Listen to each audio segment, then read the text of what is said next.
আজকের ভিডিওর মাধ্যমে আমি তোমাদের সপ্তম শ্রেণীর ভূগোলের দ্বিতীয় পর্যায়ক্রমিক মূল্যায়ন বা সেকেন্ড ইউনিট টেস্টের দুটি স্কুলের গত বছরের প্রশ্নপত্র দেখিয়ে দিচ্ছি। প্রশ্নপত্র দুটি দেখে নিলে তোমরা নিজেরাই বুঝতে পারবে যে তোমাদের ভূগোলের কি টাইপের প্রশ্ন হয় এবং প্রশ্ন মানি বা কত থাকে। সমস্ত বিষয়টি তোমাদের কাছে জলের মতো পরিষ্কার হয়ে যাবে এবং তোমাদের প্রিপারেশন নিতেও কিন্তু অনেকটা সুবিধা হবে। তাই তোমাদের সুবিধার কথা মাথায় রেখে আমি দুটি স্কুলের গত বছরের ভূগোল প্রশ্নপত্র সপ্তম শ্রেণীর দ্বিতীয় পর্যায়ক্রমিক মূল্যায়নের দেখিয়ে দিচ্ছি। তোমরা প্রশ্নপত্রটি খুব ভালো করে দেখে নাও এবং প্রশ্নের উত্তরগুলি নিজেরাই দেওয়ার চেষ্টা করো। তোমরা না পারলে অবশ্যই আমি তোমাদের বলে দেব। তোমরা কমেন্ট বক্সে প্রশ্নগুলির উত্তর দেওয়ার চেষ্টা করবে। তো চলো প্রশ্নগুলি এবার আমরা দেখে নিই।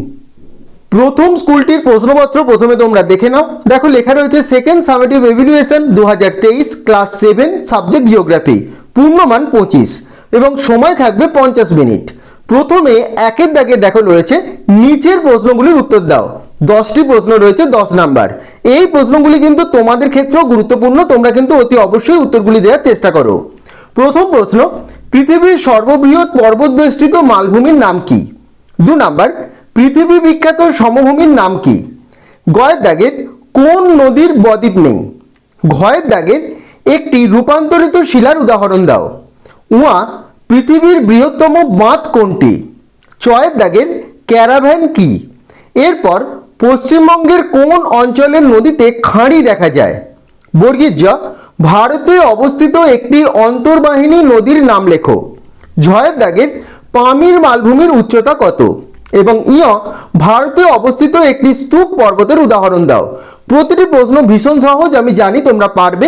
অবশ্যই উত্তরগুলি দেওয়ার চেষ্টা করো, না পারলে আমি অবশ্যই তোমাদের বলে দেব। এরপর 2 দাগের নিচের প্রশ্নগুলির উত্তর দাও, যে কোনো দুটি প্রশ্ন 5 নম্বরের, টোটাল 10 নাম্বার। প্রথমটি, ভূমিরূপের বৈচিত্র্য কিভাবে তৈরি হয়? ক্ষয়ের দাগের নীল নদের গতিপথের বর্ণনা দাও। গয়ের দাগের নদীর উচ্চগতিতে সৃষ্ট ভূমিরূপের বর্ণনা দাও। এবং ঘ, ভূমধ্যসাগরীয় উদ্ভিদ এবং নাতিশীতোষ্ণ তৃণভূমির বর্ণনা দাও। প্রতিটি প্রশ্ন তোমাদের বইতে রয়েছে, তোমরা খুঁজে দেখো, অবশ্যই কিন্তু এগুলোও পেয়ে যাবে এবং এই প্রশ্নগুলিও কিন্তু খুব ভালো করে তোমরা তৈরি করে রেখো। এরপর 3 দাগে চিত্র অঙ্কন করো, যে কোনো দুটি। দেখো কি কি চিত্র রয়েছে? স্তূপ পর্বত, আগ্নেয় পর্বত, অশ্বক্ষুরাকৃতি হ্রদ এবং ভি আকৃতির উপত্যকা। একটি কথা তোমাদের বলে রাখি, তোমাদের যদি চিত্র অঙ্কন না পড়েও সংজ্ঞা পড়ে, যেমন স্তূপ পর্বত কাকে বলে বা আগ্নেয় পর্বত কি, এরকম যদি আসে, তা সত্ত্বেও কিন্তু তোমরা চিত্র অঙ্কন করবে। ভূগোলের ক্ষেত্রে যত চিত্র অঙ্কন করে উত্তর লিখবে তত কিন্তু বেশি নাম্বার পাবে। তো এই স্কুলটিতে এই প্রশ্নগুলি এসেছে। তোমরা ভিডিওটি পজ করে করে প্রশ্নগুলি কিন্তু লিখে নিয়ে অবশ্যই প্রস্তুত করে নিও এবং শর্ট প্রশ্ন অর্থাৎ এসএকিউ প্রশ্নগুলি অবশ্যই উত্তর দেওয়ার চেষ্টা করো। এরপর আরেকটি স্কুলের প্রশ্নপত্র দেখে নাও, আগের বছরের সপ্তম শ্রেণীর ভূগোলের। দেখো 50 মিনিট সময় এবং পূর্ণমান 25। প্রথমে এমসিকিউ টাইপ কোয়েশ্চেন এসেছে, যে কোনো 5টি, অর্থাৎ সঠিক উত্তরটি বেছে নিয়ে লেখো। প্রথমটি, পৃথিবীর ছাদ যে মালভূমিকে বলা হয় সেটি হলো ছোটনাগপুর মালভূমি, মালব মালভূমি, পামির মালভূমি। যাকে বলা হয় সেই সঠিক উত্তরটি লিখতে হবে অথবা মাথায় টিক দিতে হবে। যেহেতু এখানে সঠিক উত্তর বেছে নিয়ে লিখতে বলা হয়েছে, তাই সঠিক উত্তরটি লিখে দিলেই হবে। তোমাদেরও কিন্তু এরকম প্রশ্ন আসতেই পারে। ক্ষয়ের দাগের দোয়াব শব্দটি পার্সি শব্দ, লাতিন শব্দ, আরবি শব্দ। গয়ের দাগের ব্যাসল্ট হলো একটি আগ্নেয় পাললিক রূপান্তরিত শিলা, যেটি সঠিক উত্তর লিখতে হবে। তোমরা উত্তরগুলি কমেন্ট বক্সে দেওয়ার চেষ্টা করো। ঘয়ের দাগের উচ্চতা বৃদ্ধির সঙ্গে সঙ্গে বায়ুর চাপ কমতে থাকে, বাড়তে থাকে, একই থাকে। উয়া দক্ষিণ আফ্রিকার নাতিশীতোষ্ণ তৃণভূমির নাম ভেল্ট, ডাইন্স, প্রেইরি।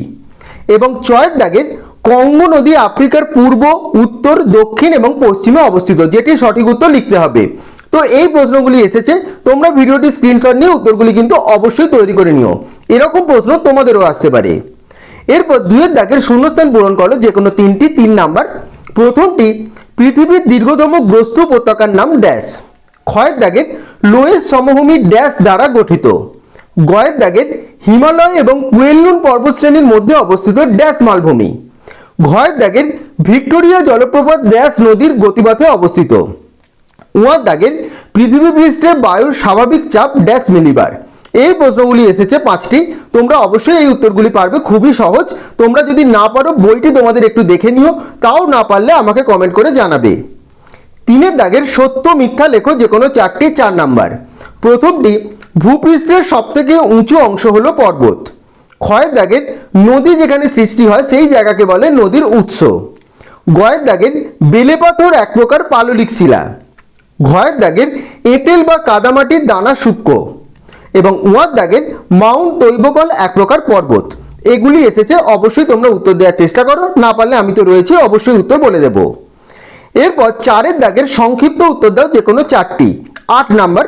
এগুলির মধ্যে রয়েছে অশ্বক্ষুরাকৃতি হ্রদ কাকে বলে। যেমন এই যে প্রশ্নটি রয়েছে অশ্বক্ষুরাকৃতি হ্রদ কাকে বলে, এই প্রশ্নটি এলে প্রশ্নটি লেখার সাথে সাথে কিন্তু চিত্র অঙ্কন তোমাকে করতে হবে। অবশ্যই তাই যারা চিত্র অঙ্কনগুলি এখনো দেখোনি ভালো করে দেখে নিও। ক্ষয়ের দাগের পৃথিবীর বৃহত্তম বাঁধ কোনটি, এই বাঁধের দুটি উদ্দেশ্য লেখো। গয়ের দাগের স্তূপ পর্বত কি, উদাহরণ দাও। স্তূপ পর্বত বললেও কিন্তু চিত্র তোমাকে আঁকতে হবে। ঘয়ের দাগের রেগোলিথ কি এবং উয়ার দাগের গিরিখাত এবং ক্যানিয়ন কি। এই প্রশ্নগুলি এসেছে। 8 নাম্বার, অর্থাৎ 4টি প্রশ্ন লিখতে হবে, প্রতিটি প্রশ্নের মান 2। 8 নাম্বার। এগুলিও তোমাদের জন্য ইম্পর্টেন্ট, একটু দেখে রেখো। এবং 5 দাগের যে কোনো একটি প্রশ্নের উত্তর দাও। 5 নাম্বার।